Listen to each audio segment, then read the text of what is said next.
Welcome to the dropship.com podcast. Today, we're bringing you more e-commerce insights, dropshipping strategies, and all the inspiration you need to grow your business. Whether you're a beginner or a pro, this podcast is your one-stop shop for success. Ready to roll? Here are your hosts, Ava and Noah. All right. Welcome back, everyone. Today, we're going to be diving into upselling. Yeah, upselling. We've got this excerpt here from Master the Art of Upselling, the ultimate strategy to boost revenue and win big in dropshipping in e-commerce. Ooh.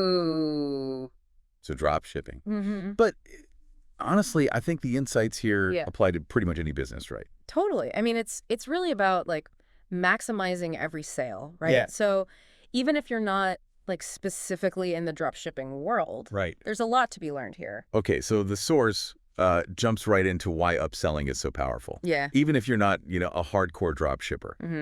It's all about, making the most of every single customer interaction, right? Yeah, absolutely. Like you're already spending all this time and money getting people to your store or your website or whatever it is. Right. Why not try to maximize that? Like get the most out of every single person who comes through. Yeah, and this isn't about like, being sneaky. Right. Or like manipulative. Yeah, no. The excerpt really emphasizes offering genuine value. Right. Right? Yeah, absolutely. It's about understanding your customers' needs. Right. And then offering solutions that really like actually make their lives easier, Right. or enhance their experience with your product. Yeah. Okay. So the source lays out these 4 key steps to upselling success. Okay.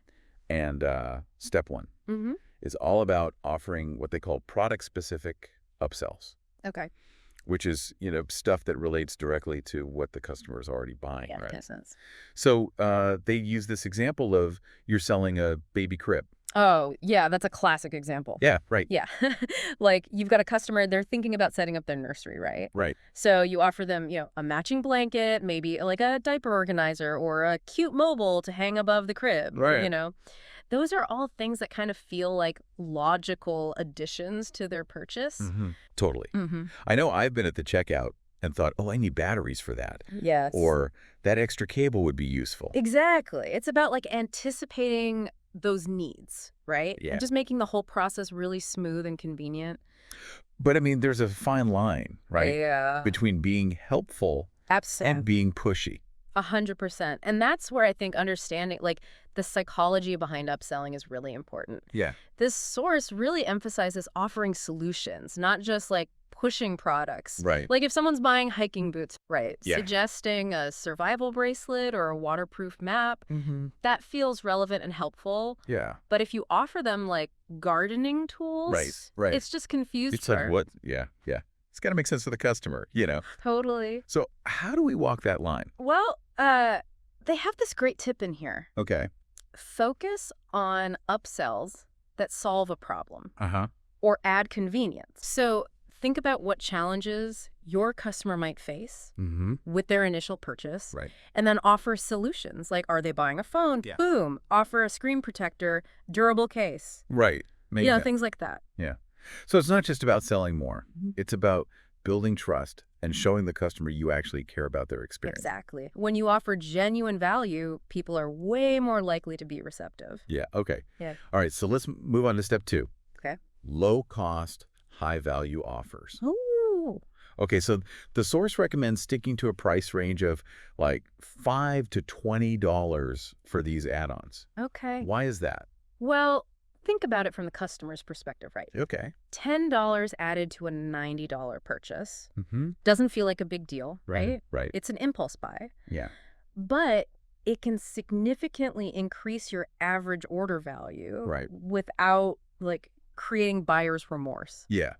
I can see how those small amounts would add up fast, Oh, yeah, absolutely. especially if you're selling a lot of products. Huge difference. Yeah. Okay. They use this example of like a customer buying a baby bed for $90. Okay. Right.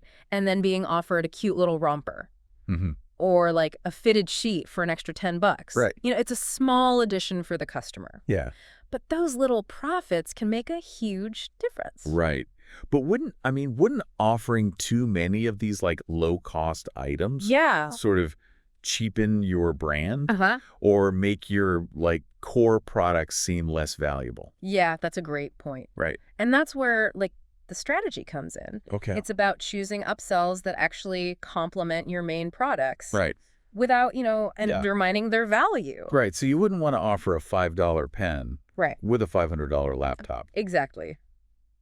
Exactly. But like maybe a premium leather case would make sense. Now you're talking. Right. Yeah, the upsell should enhance the overall value, not detract from it. Right. On to step 3, Okay. which is all about offering multiple options. Interesting. So instead of just one upsell, you give people, a couple to choose from. Okay, yeah. Right. I like that. Okay. So It goes back to that personalization thing, right? Right. Like making the customer feel in control. right. By offering multiple upsells, you're kind of catering to different needs, different preferences, increasing the chances that something's going to resonate. Yeah. Okay. Okay. I'm seeing a pattern here. Yeah. It's all about giving the customer a good experience. That's a huge takeaway from this source. Yeah. They're arguing that upselling done right is about building a relationship, not just like making a quick buck. Right. Right. Okay. So if we, stick with that hiking boots example, Yeah. instead of just offering like a water bottle, we could also suggest like trekking poles Okay. or a headlamp. Give them more choices based on their individual needs. I love it. Right. More options, the better. Right. The more likely you are to find something, Mm-hmm.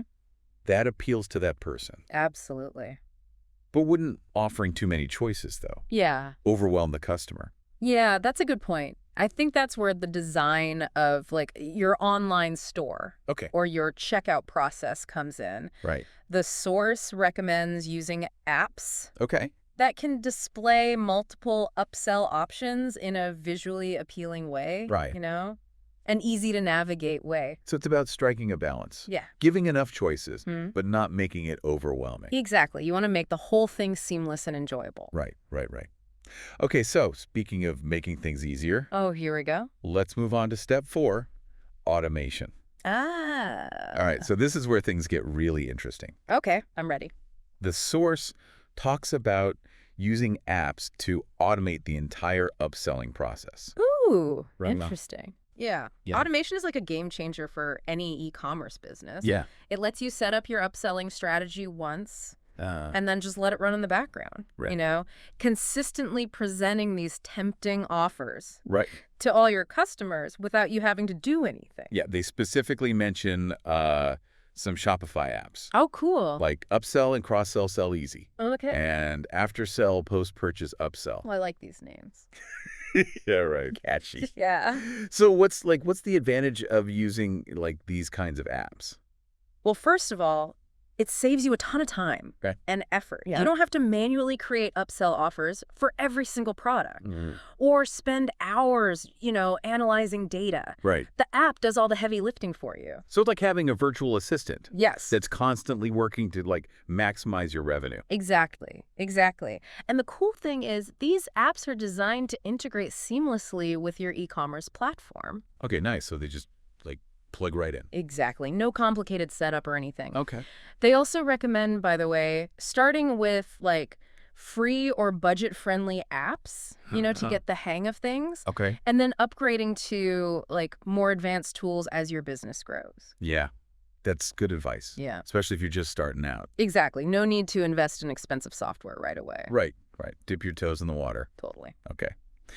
All right. So we've covered the 4 steps to upselling success. We did it. Right. 4 steps down. But we still need to dig into why this matters so much, Yes. beyond just making a few extra bucks. A big picture. Right. Right. Exactly. Yeah. So this source lists a bunch of benefits that go beyond just like the immediate financial gain. Okay. So we'll dive into those after a quick break. All right. Sounds good. Okay. So we're back and ready to hear about these benefits of upselling. That go beyond, just adding a few dollars to each sale. Right, yeah. The source lays out 5 key benefits. Yeah. And some of them are actually kind of surprising. Like they go way beyond just, padding your profit margin a little bit. Okay, let's hear it. What's the first big benefit? Okay, so the first one is the most obvious. Increased AOV. Right. That's really the heart of upselling, right? Getting each customer to spend a bit more. Yeah. But what's interesting is that the source frames this in the context of maximizing your existing traffic.